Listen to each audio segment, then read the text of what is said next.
Hello everyone, and welcome to the first actual video of me being back. Super excited for this, The first one was more of an update video. This is a real league-based video. I'm so excited.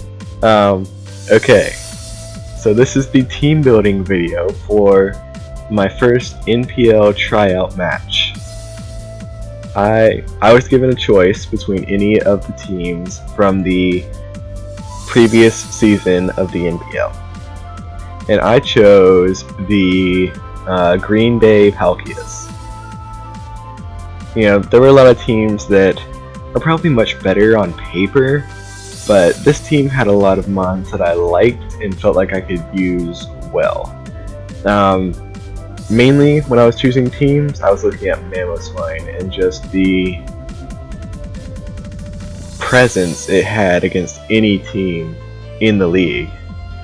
It just had a great matchup versus almost everything. Just its dual stabs are so powerful, and I felt like that was a good mon no matter what. Zapdos was a mon that I've wanted to try in league format for a long time. I feel like it has a lot of versatility,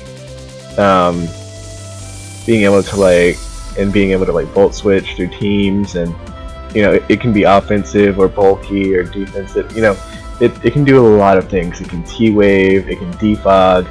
The possibilities with Zapdos are huge, and I've always wanted to try it, but I've just never really had the team to use it with in the NTA. So I'm very happy to be using it here. And Hydreigon is a mon that I have not much experience with, considering I drafted it NTA Season 2, which I got one battle in. Did I even use it in that battle? I don't know. I probably did, because it's a pretty good wall breaker, and that one battle is a stall battle. So, yeah. I have some experience with Hydreigon. I knew I liked it in the league format because of Miguel's videos and stuff. I knew I liked Mega Aerodactyl in the league format from watching my friend Monotui use it in the PPL. Mew is just extremely versatile and can do basically anything you want it to, which is why it's also great in this format. Keldeo is just a really strong OU mon. I've never really considered it amazing for league format because of its lack of versatility. Well, not really versatility, but more of its move pool. It doesn't have coverage. It can run different sets, but I feel like all those sets are going to be kind of lacking something. And so it's a mon that I wanted to see how much potential it actually had. And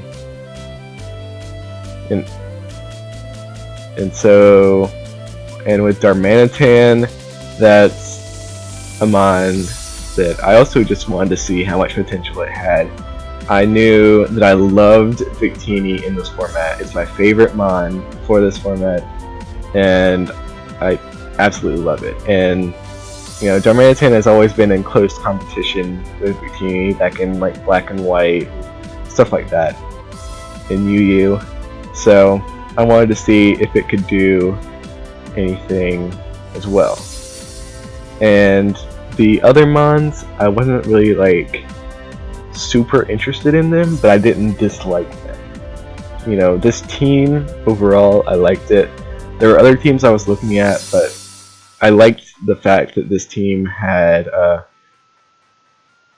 multiple defoggers, multiple stealth rockers.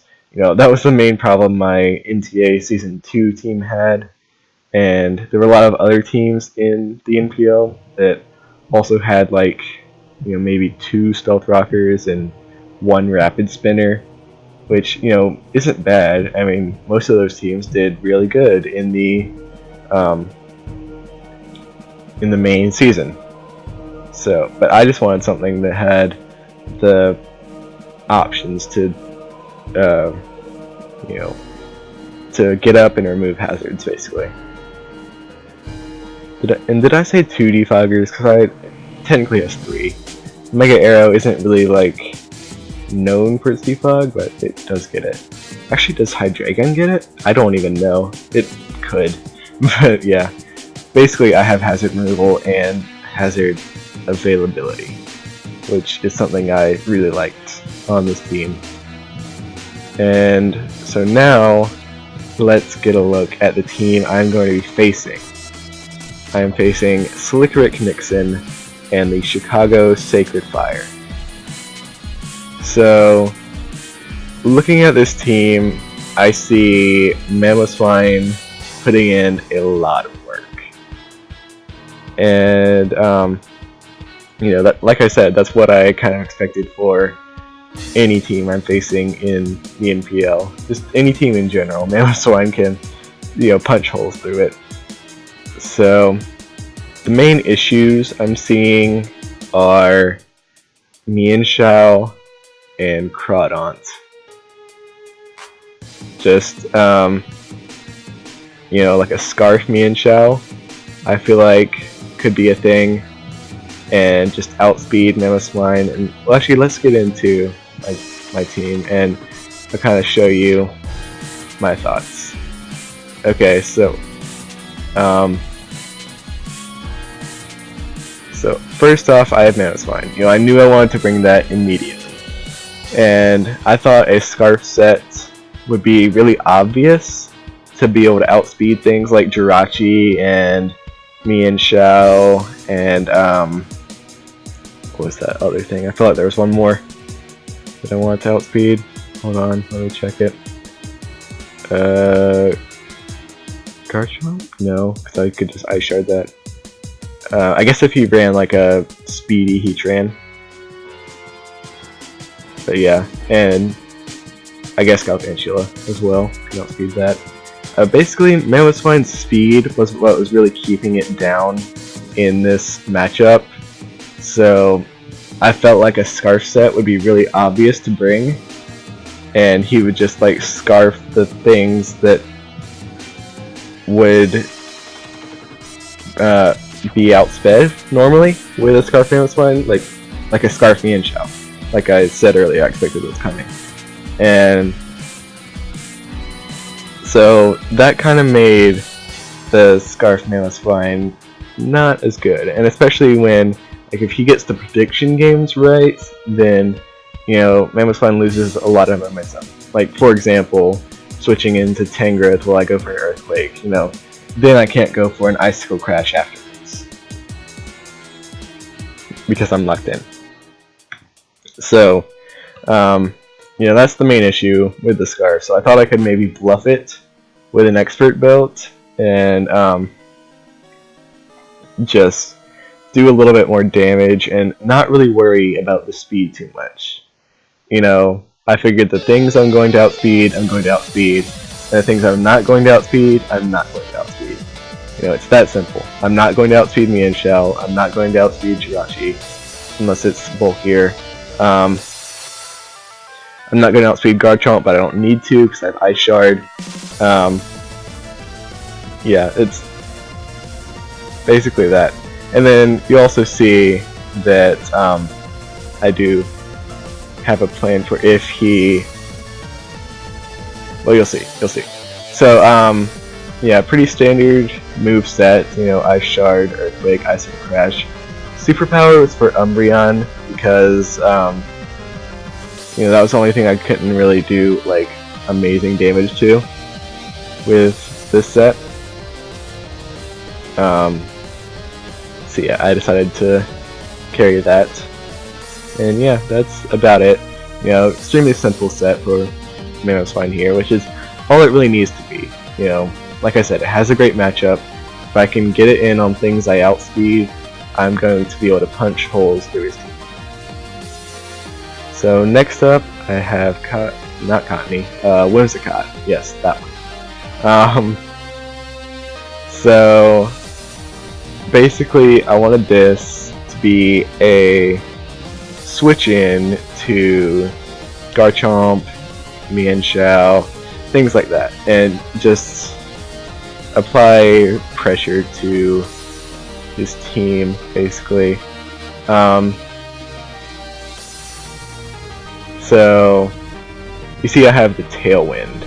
So that was basically for, you know, if I realized, hey, he didn't bring Scarf, Mamoswine can put in some work if it gets some speed. Let me give it some speed and the ability to still switch moves. So that's why I chose Tailwind over bringing the Scarf Mamo. So the EVs, I put just enough special attacks where it could OHKO a standard Mienshao or Crawdaunt with Moonblast. And let's see, speed was to outspeed the fastest thing on his team, which is Galvantula. So basically I'm outspeeding anything that's not a Scarfer. Focus Sash was to feel more comfortable switching into Mienshao and Garchomp, because they both learn Poison Jab. So, you know, if he gets the prediction game right and goes for that, which, you know, I know he can do. I know Slickrick Nixon, and he's a very good battler. He can make good predictions. So I didn't want to risk not having a reliable switch in to either of those offensive threats. So that's why I went with the Focus Sash. It may seem kind of weird having like defense and Sash, you know, defense investment and Sash, but yeah. So basically the defense investment was just like what was left, you know, what I could throw in to take, you know, Earthquakes from Garchomp and high jump kicks from Mienshao, stuff like that, and things from Crawdaunt as well. Memento was, you know, I don't really have anything to set up on, which would have been nice, you know, if I could have Memento something and then got like a setup. But mainly the idea was just to keep momentum in my favor. You know, being able to get Mamoswine or Mega Aerodactyl in on things when they're too weak to kill it, and just, you know, punch holes through his team. And yeah, knockoff is just, you know, get rid of annoying items on things that would switch into this, like Tentacruel, for example. Okay, so next, this is probably one of the most interesting sets I've come up with this week. It's not like amazingly interesting, you know, there's not really much uniqueness this week, I say week, I'm so used to League things being weeks, but no, this match, unfortunately, I didn't really bring much, like, wow, that's really cool, and I didn't expect that, you know, they're all fairly standard, and this is the least standard of them, I guess. So basically, the idea behind this Hydreigon was to just fire off Draco Meteors. You know, just doesn't matter what he switches into, just Draco. And so then, if he switched into like Heatran or Jirachi, you know, then he might think, okay, maybe I'm safe because his special attacks drop, you know. Jirachi might be thinking, maybe he can't kill me with a Dark Pulse anymore, so I'll just stay in and, you know, paralyze him or something. And you know, that's when I'm going to hit him with the Earthquake. So, you know, the Draco's going to let their guard down while also doing great damage, and then being able to come in for the killing blow with the Earthquake. That's the idea. And then once I get those Steel types out of the way, Draco just smacks his team. Just, you know, the only thing that would really want to switch in would be like Umbreon maybe, which is why I included U-turn. So if Umbreon wanted to try to switch into a Draco, I could U-turn it. And yeah, so basically anytime Hydreigon's coming in, it's also punching holes through his team. That's kind of what this team's about, just punching holes. Mamoswine, Hydreigon, and Mega Aerodactyl. Just punching those holes. Let's see, the EVs, I'm trying to remember. Okay, so this is another one of those mons where, you know, I'm going to be outspeeding the things I'm going to be outspeeding, and I'm not going to be outspeeding the things I'm not going to be outspeeding. You know, I shouldn't really worry too much about speed on this mon. So that's why it only has 36 speed EVs. Basically, this is to outspeed the high speed base stats mons that don't really run speed, such as Tentacruel or Drapion. You know, like, they have a higher base speed than Hydreigon, but, you know, they're normally bulkier. So I ran just enough speed to outspeed them, even if they had like a couple points in speed investment to try to not be crept or whatever. Basically, I'm creeping the creep, if that makes sense. You know, if he's trying to creep me, I'm out creeping that by adding just a little bit more to be sure. So actually, let me go check this. This might mess up the recording, I'm sorry. Everything is gonna look weird. Yeah, I had 123, and so basically, yeah, he would have to add 28 points into speed in order to outspeed me with Tentacruel. And so it's just to outspeed those little things, basically.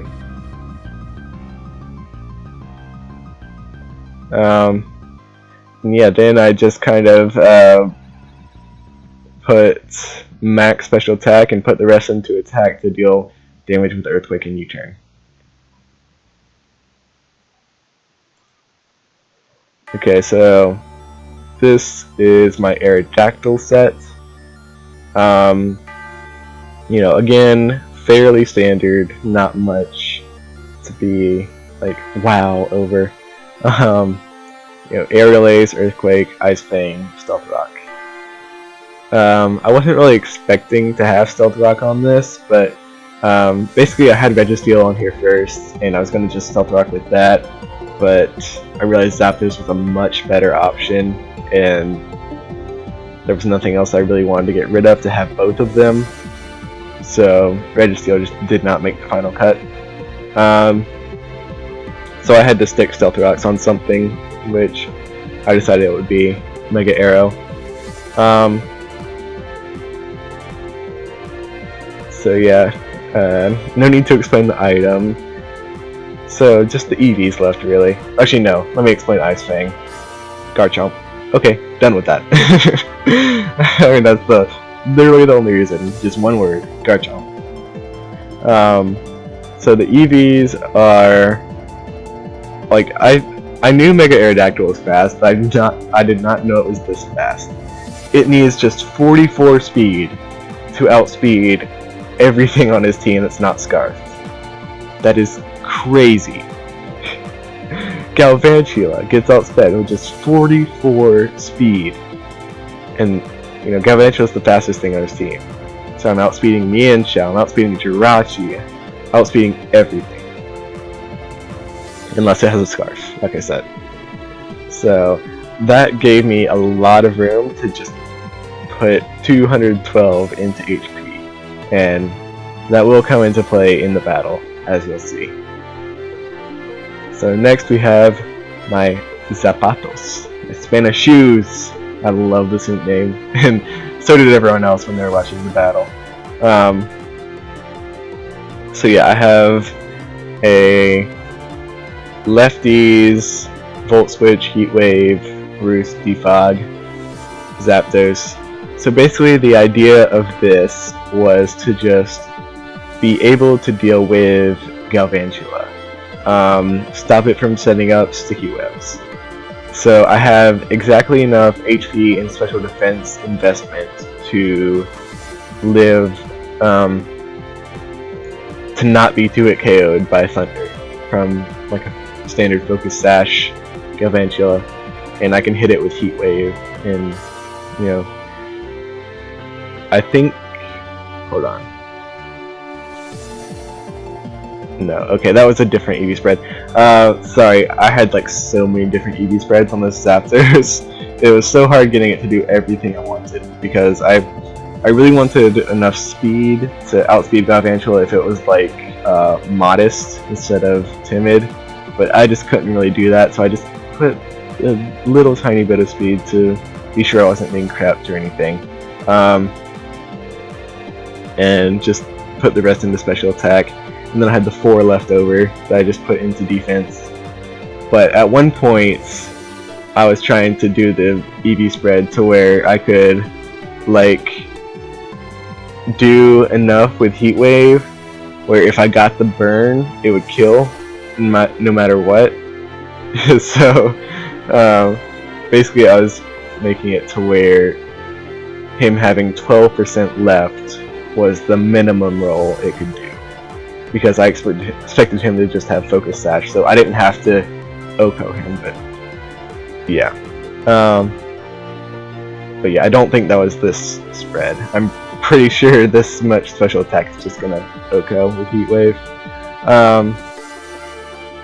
But yeah, just, and you know, being able to take Thunders from Galvantula and defog the sticky webs away and hit it with a Heat Wave, that was the goal of this Zapdos. And just once Garchomp was gone, being able to Volt Switch through his entire team, and yeah, so that's basically it for that. And then I have my Keldeo. So this is basically to deal with things that are scarfed, because, excuse me, this is going to outspeed anything that's Scarf, basically, unless it's Galvantula. Which, Scarf Galvantula would be interesting. You know, I could see that working, predicting a Scarfer, so bringing this other Scarfer to outspeed that Scarfer. I mean, that could work, but it's just unlikely. It's not what I expected. And if I ran like fully max speed, I would still like speed tie with it, because we're the same base speeds. So that just didn't really make sense. So I just ran enough speed to where I'd outspeed Scarf Mienshao, which is the second fastest thing on his team. So it outspeeds any Scarfer. It outspeeds anything that's not Scarf Galvantula. That's the best way to put it. Yes. So basically, this is the fastest thing on my team. And you know, I can just hit anything. Hydro Pump does the perfect amount, and I mean perfect amount, to Mienshao with 252 special attack. It does like the minimum roll on Hydro Pump. It's exactly 100 on standard Mienshao. So that was just perfect. You know, I had to put Hydro Pump in there. As long as it hit, it was going to do good damage. And you know, the rest of the set is pretty standard: Scald, Secret Sword, Icy Wind for Garchomp, and like maybe Tangrowth. You know, I wasn't really expecting it to do much to Tangrowth, but you know, if it came to that, then maybe. Although he would just like Giga Drain and get all his health back, so that wouldn't really work. But you know, mainly just for Garchomp. And yeah, that's basically the team. I can show you kind of what I predicted him to bring. This was kind of tough for me because there were a lot of things he could bring. There were a lot of things I could bring too. There were a lot of other things I wanted to bring. Like I said, I had Registeel on here at one point. I had Mew on here at one point. You know, this team took a lot of switching around. So Crawdon actually gets Sludge Wave, which really scared me. That was another thing that I wanted to focus Sash on Whimsicott for. He gets Sludge Wave and Sludge Bomb. I didn't know which one he'd bring, so I just put Sludge Wave on there. But yeah, I thought that could be a thing, which would be scary. You know, Tentacruel, just, it's so bulky and it has a good matchup. Same with Tangrowth. And then Mienshao, you know, I said I expected a Scarf set becoming. And let's see, I expected a Yachi Berry Garchomp. And then I thought either Jirachi or Umbreon. but I was pretty sure Jirachi. I didn't really know what set Jirachi was going to be. Jirachi is one of those kind of like Mew that is really hard to predict the set. You know, I saw a Scarf set being possible if he didn't bring Scarf Mienshao. You know, or maybe even bringing both. Just, you know, trying to nullify the Scarf on Mamoswine as much as possible if he predicted that. You know, which, if I were him, I would predict that. But, yeah, so he could have brought a lot of things, and I could have brought a lot of things, but these are the ones I expected him to bring. And so I guess you'll see how this all turns out in the next video, where I am going to go over the battle. So until then, I will talk to you guys later.